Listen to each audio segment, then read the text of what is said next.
ঈদের মার্কেট জন্য রিক্সার উপর দাঁড়ান অনলাইনে কেনাকাটা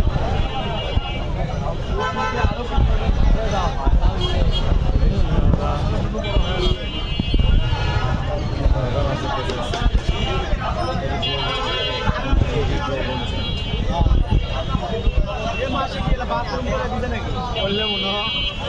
এই এত ভিআইপি তো বাথরুম মুন্ডি হলে বাথরুমে পাইপ হতে পারে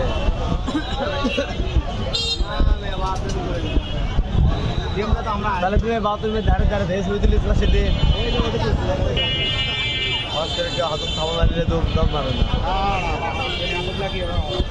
লাভ মারবো গায়ের উপর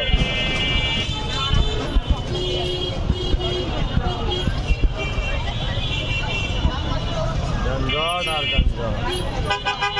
দেখতে বলে বসবে দেখিচ্ছে যে চাপ খাবি তাও ঢোকে কাঁঠালতলা থেকে রানার পাজা আসলাম 1 ঘন্টায়। এ বাবা এটি কি মনে হয় দেখার না ওখানে এত মানুষ করে ঈদ মার্কেট জমে উঠেছে। রানা প্লাজা যা করে স্যালারি 60-70 হাজার তারা শপিং করবে